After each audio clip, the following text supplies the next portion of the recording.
to a changing society. And in the 70s, things were on the move. It was a bit of a change to have rock music on television.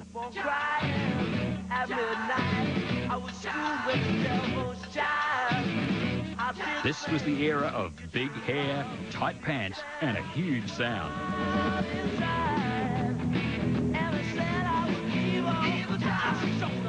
The rock program Move, with ex-Valentine singer Vince Lovegrove as compere, ran for several years on Saturday mornings, and it would attract some of the biggest names in Australian rock and roll, like Axiom with Brian Cadd, and Glenn Shorrock, who'd later front the Little River Band. A little ray of sunshine in the shape of a girl. A little ray of sunshine. I want to know if you think she looks good in the paint her grandma has bought her. Sometimes the crew would run out of interesting locations for the next clip, so 70s pop idol Ronnie Burns might find himself on top of what is now the Channel 9 canteen, or on a chopper in the courtyard. Easy rider, living day by day. Easy rider, hear the people say, easy rider. The NWS9 studios were a hothouse of rock and roll talent, including Fraternity with the late Bon Scott, who'd become a rock legend with AC/DC.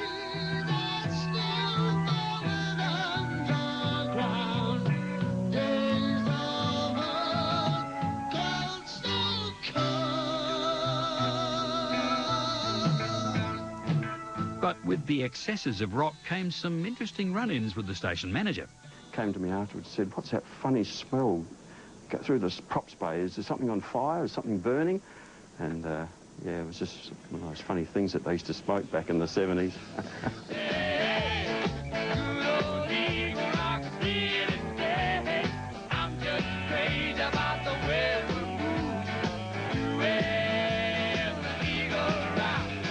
Whether it was rock music or a more traditional Australian passion like sport, NWS9 has been at the forefront of change. Adelaide Oval, it's seen its fair share of sporting history, of course. Take the last SANFL Grand Final here. Graham Corns took that specky, a huge mark out here, and it's what we remember most from what had been a classic final between the Bays and the Roosters. Now, that was 1973. But if we go back 10 years, television history was in the making out here. In the middle, Australia versus England, the Ashes series for 1962-63. Of course, Melbourne wants to see the action too, but how to get the pictures over there? Well, they flew a DC-3 over Bordertown, round and round in circles. They sent the signal up to Mount Lofty, over to the plane, and down it went to the Vicks.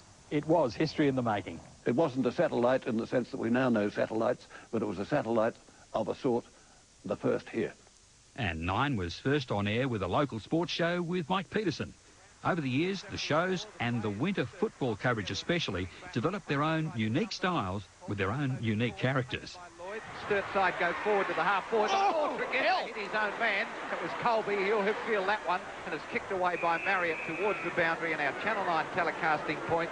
6-12 Sturt, 6-7 Grinnell. Comment while he may. Tregenza nearly killed himself. He can hardly walk. Lauder's off, and Barton's on for Sturt. Yes, comment Wally May.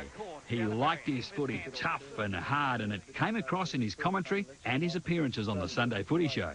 Do they play it any harder in Victoria than we do in South Australia? It's a question that would continue to rage until the emergence of a national football competition. But with the arrival of the AFL, there's been a muzzling of media debate.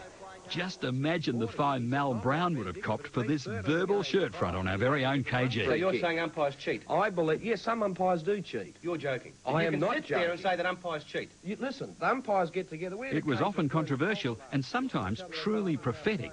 A mid-70s program in which the future would loom large, with predictions of teams in Adelaide, Perth, Melbourne and in Sydney, and so build up a Sydney image, because it'd be a great market to even sort of quarter capture. It'd be fantastic to have Sydney team play Melbourne, and you know what the feeling is between those two cities. Now it's a reality, and football, national AFL football, remains a ratings winner with its potent mix of aggression and sheer power. Exactly the sort of mix which KG and Curls tried to convey on the Sunday Footy Show all those years ago.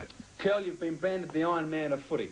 Over recent weeks, there's been a lot of criticism, firstly at junior football and senior football, about bad tackling, and more importantly, kiddies not being able to protect themselves. How about showing us how you deliver a hip and shoulder bump? Good. Well, I don't think kids are taught enough in their early stages on protection and the art of aggressive tackling. Like when you bump, it's got to be, you know, it's got to be hard. And when you tackle, you've got to have the body right behind it. And when you, like that.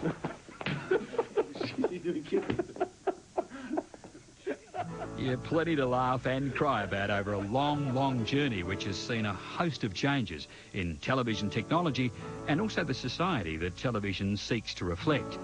It's been an emotional ride, but perhaps we should leave the last word to the man given the responsibility of making it all happen all those years ago. Oh, I think these were the happiest years I have ever had. The reality of it was that I was so fortunate to be surrounded by a group of people who were individualists and who worked hard and who cared. All of us who were left are still carrying a great feeling of pride in what you do here as well as what we did then. Happy birthday. Get the Channel 9 feeling.